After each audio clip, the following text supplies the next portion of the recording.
When blood is hidden, the earth will always remember, and it will demand a price.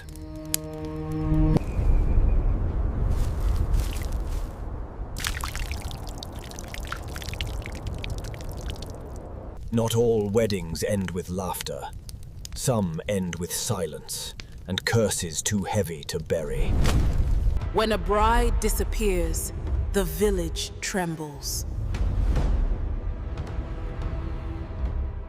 The wind that blew that evening in the village of Okpulo was unlike any the elders had felt in years. It carried a strange chill, a mournful whistle, and a smell of rust, like iron left too long in the rain. Mothers pulled their children closer, shutting their doors earlier than usual, while the dogs barked and whimpered, refusing to wander near the old market square. The great irako tree that stood at the heart of the village groaned as though it were alive, its branches shaking though no one had climbed it. Okpulo was a land proud of its traditions. For generations, the people had survived famine, wars, and plagues by keeping their laws and honoring the gods of the land. But among those laws, one stood taller and darker than the rest, the law of Iku Obara Ahuhu, the weeding of blood. It was a ritual feared even by the oldest elders, a rite performed only when the earth itself grew restless and demanded a cleansing. That evening, a messenger from the shrine of Agbu, the spirit of vengeance, came running barefoot through the village square, his eyes red as though fire burned inside them. His name was Okika, and his family had served the shrine for 5 generations. With his staff clutched tightly in his hand and chalk dust smeared across his forehead, he shouted words that froze every ear that heard them. The land has spoken.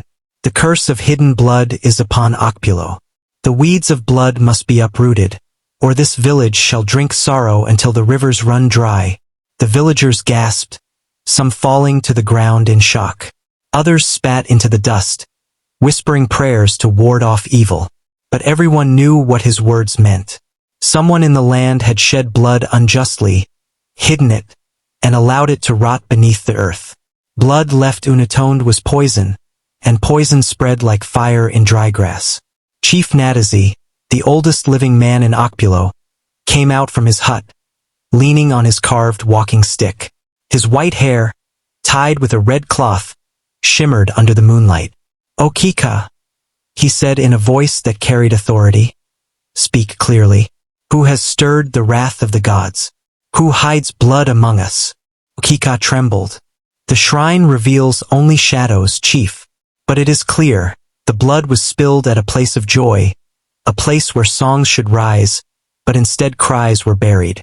The weeds of blood grow where lovers are joined. Until it is uprooted, the land will not breathe again."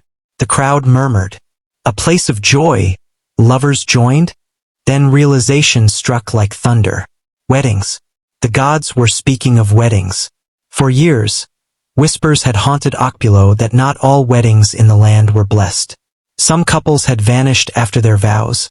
Others had borne children who died before their first birthday. Many suspected jealous enemies, witchcraft, or the greed of families who exchanged cursed gifts. But now it was clear. Blood had been shed in a wedding, and the earth had kept the secret too long. Chief Nadazi struck his staff on the ground 3 times. "Gather the elders. No man or woman shall sleep until we know whose blood cries from beneath the soil." The talking drum was beaten, summoning the council. By midnight, the elders sat in a circle under the irako tree, their faces grim, their eyes reflecting the fire of the great torch that burned in the center. Women and children gathered at a distance, listening though they dared not come too close. Okika placed a clay pot before them, covered with palm fronds. From inside, a faint whispering could be heard, like a voice trapped between worlds.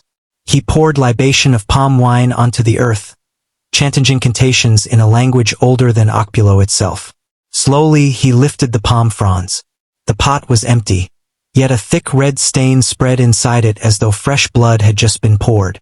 Gasps erupted. "The gods have spoken," Okika declared. Blood was spilled not in anger, not in war, but in a covenant of love. A bride or groom did not leave the wedding alive.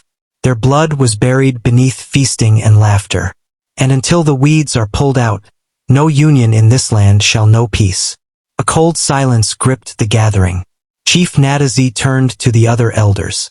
We all know what must be done. The weeding of blood must be performed. The elders nodded reluctantly. It was the most dangerous ritual in their culture. At dawn, they would summon the spirits of every wedding in Okpulo for the past 7 harvests. The guilty wedding, the cursed one, would reveal itself. But to weed out blood was no simple task. It meant digging into the deepest darkness of the land, stirring the dead, and facing whatever secrets families had hidden behind fine wrappers and drums of palm wine. The next morning, the villagers were commanded to gather at the square. No exceptions. Drums beat like thunder, summoning even the sick and lame. The women tied white cloths across their chests, while the men carried staffs of palm branches to show purity. In the center of the square, the elders drew a great circle on the ground with white chalk, marking it with the symbols of the 4 directions and the totems of Okpulo's gods, earth, water, fire, and wind. Into the circle they brought 7 clay pots, each representing 1 year. Okika stood at the middle, holding a black cock whose feathers shimmered in the sun. He lifted the cock high. If you have nothing to hide, do not fear. If your hands are clean, the gods will pass over you. But if your family drank wine over a wedding that hid blood, today the weeds shall choke you until you confess. With that, he slit the cock's throat. Blood sprayed onto the earth, and the ground hissed as though it were alive. The pots began to shake. One after the other, they rattled and fell silent, until the 5th pot split open with a loud crack, spilling red liquid that no one had poured into it. The crowd screamed. The 5th year. A wedding from 5 years ago was the cursed one. Chief Natazi's voice boomed. Who married in the 5th year? Step forward. One by one, families whispered and pushed. Finally, 3 families stepped into the circle. The family of Agwagu, a wealthy farmer. The family of Ebel, a young woman who had been wedded to him. And the family of Yuzoki, who had also married that year in a smaller ceremony. The air grew heavier. The clay pot oozed blood as though mocking them. Okika sprinkled ash on the ground. The guilty shall not hide. Spirits of the soil, reveal the truth. Suddenly, the ground beneath the Agwagu family shook. A terrible cry rose from nowhere, a woman's voice screaming in pain. Women covered their ears, children fell weeping, and even the elders shivered. The voice wailed, "My blood was spilled, my laughter buried, my name forgotten." The villagers looked at Agwagu's wife, Ebel. She trembled, her face pale. Chief Natazi pointed at her.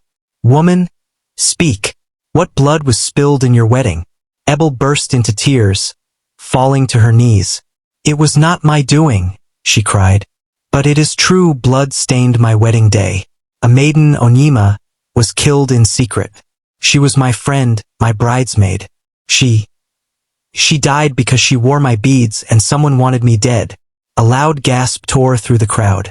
Whispers of betrayal, jealousy, and witchcraft spread like fire. Chief Natazi raised his staff. "Silence! The weeding of blood has begun. Until we dig out every truth, until the guilty confess, Okpulo will know no peace. From today, no song of marriage shall rise until Onyema's blood is weeded from the earth." The people trembled. The ritual was only beginning. Families would be forced to reveal secrets buried in shame. Friendships would shatter, and enemies would rise. The weeds of blood were thick, and to uproot them meant pain. That night, as the moon rose red, Ebel sat alone in her hut, shivering. She knew more than she had confessed. She knew who had wanted her dead, and why Onyema's blood had been spilled instead. But to speak it aloud would tear the village apart. Outside, the wind carried whispers again. The Irako groaned, and from the earth beneath her hut, Ebel thought she heard Onyema's voice, soft, sorrowful, and near. "If they do not weed my blood, I will weed theirs." The weeding of blood had begun. Thank you, my amazing viewers. I truly appreciate every one of you for watching, liking, sharing, and supporting my stories. Your encouragement keeps me going, and I don't take it for granted. Folded hands. Sparkles stay connected, because part 2 of Weeding of Blood is coming very soon. And I promise, it will be even more gripping than part 1. New stories drop every Monday, Wednesday, and Saturday at 7 p.m. Nigerian time. Please keep supporting by watching to the end, liking, commenting, and sharing. It helps the channel grow and makes me bring you even stronger stories. Sparkling Heart. Together, let's keep this storytelling journey alive.